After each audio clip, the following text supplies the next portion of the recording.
Vamos lá, o oitavo. Vamos fazer a correção agora dos exercícios do livro, tá? De produção textual, ok? Por como eu preciso manter a hashtag em todos nos vídeos, aqui ó, fique em casa, tá? Não se esqueça disso, é algo muito importante. Mas vamos lá. Vou pedir para que vocês coloquem na página 13, tá? Eu não tenho como ficar parando para vocês anotarem, né? Esperar, eu dou a resposta e vocês ficam um tempo anotando. Não tem como fazer isso, para que vocês voltem o vídeo, enfim.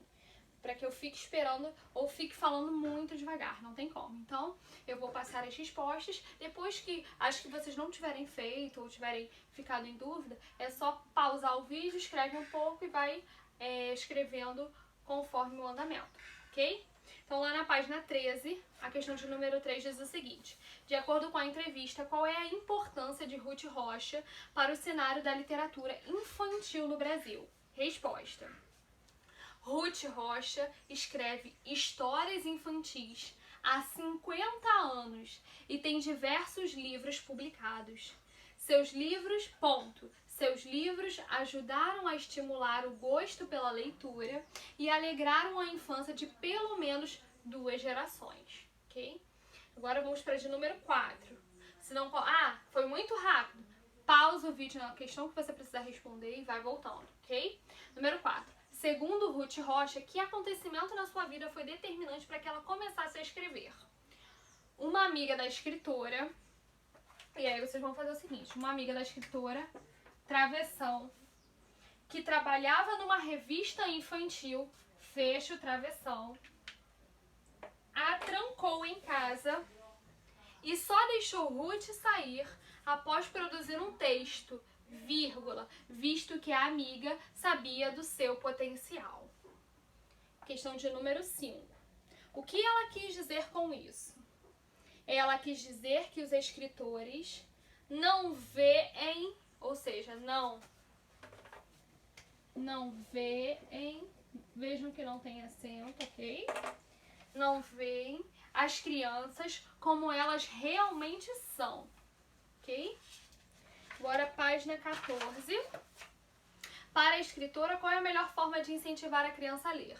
Resposta: a autora explica que ler é um hábito que deve ser adquirido desde muito cedo, assim, a criança deve ser estimulada pela família. Quais informações a linha fina do texto traz para o leitor?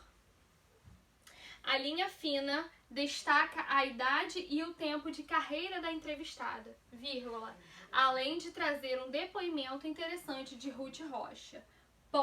Além disso, chama a atenção do leitor. Bom, no quadradinho aí do lado diz o seguinte: o primeiro parágrafo da entrevista lida é chamado de linha fina, elemento muito comum em textos jornalísticos, inclusive em entrevistas, ok?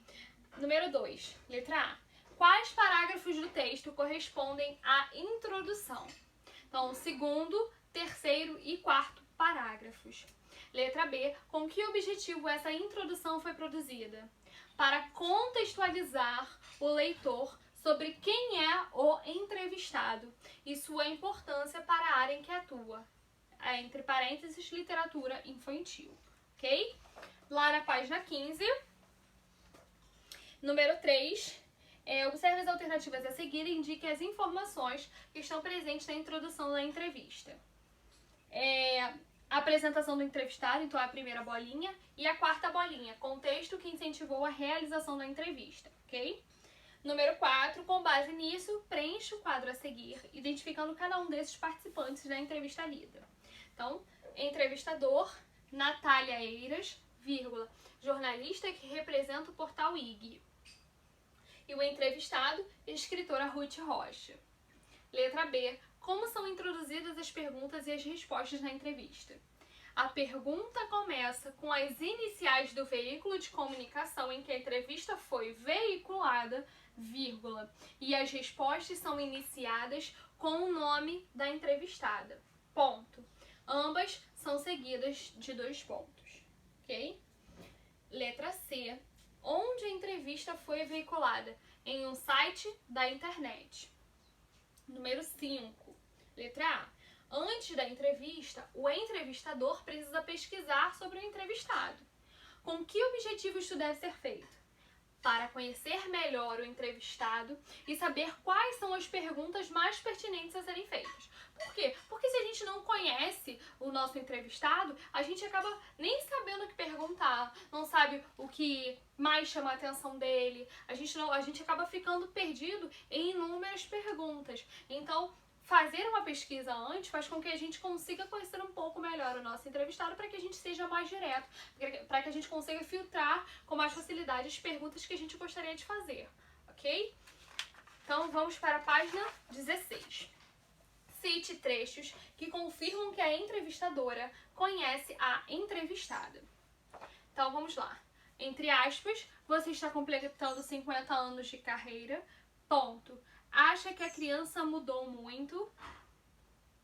Desde quando você começou a trabalhar, vírgula, nos anos 1960, coloca um ponto de interrogação, fecha aspas. Uma outra poderia ser, abre aspas, os seus livros fizeram a infância de muitas pessoas, ponto. Você já ouviu algum tipo de história que te emocionou? Interrogação, fecha aspas, ponto final. Na número 6, letra A. Por que uma entrevista com uma escritora é pertinente ao canal em que foi publicada? Por ser um canal de entretenimento, vírgula, o público-alvo costuma se interessar por temas como tratado na entrevista. Em que outros meios de comunicação uma entrevista pode ser veiculada? Em revistas e jornais, vírgula, tanto impressos quanto digitais. Ponto. Pode, vírgula, ainda, vírgula, veicular de forma oral em televisão, vírgula, rádio, vírgula, internet, etc. Na letra C, quem é o público-alvo dessa entrevista? Os leitores interessados em literatura infantil ou em leitura de modo geral, tá? Número 7 é para imaginar, a gente vai pular essa questão, ok? E nós vamos partir para a página 18. A nossa correção vai ter a página 23, tem bastante coisa ainda. Vamos lá, na 18 ficou IC, ok? IC. Lá na página 19, essa entrevista não apresenta uma introdução. De que forma é possível saber o assunto e quem são os participantes da entrevista? Por meio do título, a resposta, por meio do título da entrevista, vírgula, que tem a função de contextualizar o leitor sobre o assunto, vírgula, e a linha fina, vírgula, que adianta quem são os participantes, entre parênteses, alguns atores do elenco do filme. Fecha parênteses, ponto final. Essa entrevista nomeia, letra C, essa entrevista nomeia o entrevistador como moderador. Além de fazer perguntas, qual é a função do moderador? O moderador organiza a entrevista, vírgula, sinalizando quem deverá responder a cada pergunta e, vírgula, dessa forma, vírgula, conduzindo o bate-papo entre os participantes. Letra D. Cite exemplos de marcas de oralidade na transcrição dessa entrevista. Abre aspas, sabe, fecha aspas, vírgula, abre aspas, entende, fecha aspas. Na letra E, identifique-as nas duas entrevistas, tô olhando só o finalzinho, tá? Identifique-as nas duas entrevistas e explique o que elas indicam. Entrevista de Ruth Rocha. Puxa um travessão. Indica uma ação da entrevistada no momento de sua fala. Ponto e vírgula. Entrevista com atores do filme. 2 pontos. Para Logan, aí vocês vão colocar colchetes. Para Logan, vírgula, para Alexandra. Abre um travessão aí e coloca. Essas marcações indicam a quem o entrevistador se dirigiu quando fez a pergunta. Ok? Vamos para a próxima página. Página 20. Em qual dos trechos acima a marca de oralidade? Marca de oralidade a gente está falando sobre algumas coisas que a gente utiliza na linguagem informal, ok? Então vamos lá, no trecho B, o exemplo, entre aspas, sabe. E na letra B, com base no público-alvo de cada uma das entrevistas e no veículo em que foram publicadas, explique por que em uma não há marca de oralidade e em outra há. Na entrevista A, resposta, vamos lá. A entrevista A foi publicada em um canal de entretenimento, vírgula, veiculado em um jornal nacional, vírgula, cujo público são leitores de modo geral. Na B, a entrevista B foi veiculada em um site destinado a pessoas que apreciam filmes e livros, que tratam de temas como os abordados no filme em questão, vírgula, geralmente adolescentes e jovens, vírgula, por isso apresenta as marcas da oralidade para deixar a linguagem mais próxima desse público, ok? Página 21, número 2. Com que objetivo a entrevista foi realizada?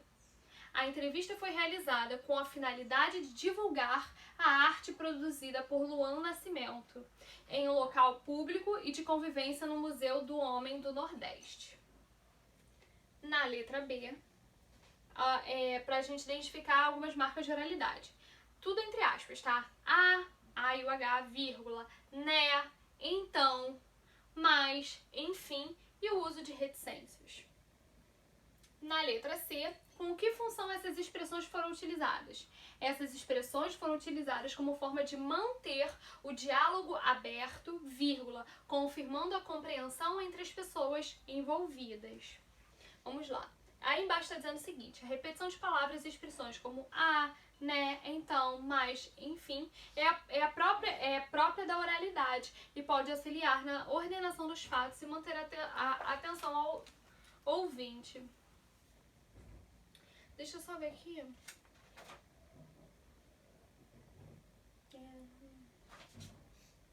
Vamos lá. Página 22.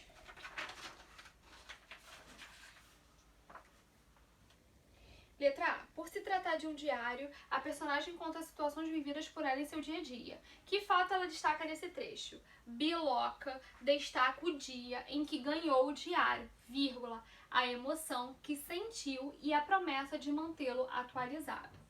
Para quem ela está relatando esses fatos? Para ela mesma, vírgula, visto que os diários são uma forma de expressar os sentimentos e as vivências íntimas. Letra C. Identifique como essas pausas são destacadas no texto. Resposta. Essas pausas aparecem destacadas pelo uso de reticências. Com que finalidade essas pausas foram inseridas? Para indicar que Biloca parava e pensava nos eventos que ocorreram e que estão sendo descritos por ela.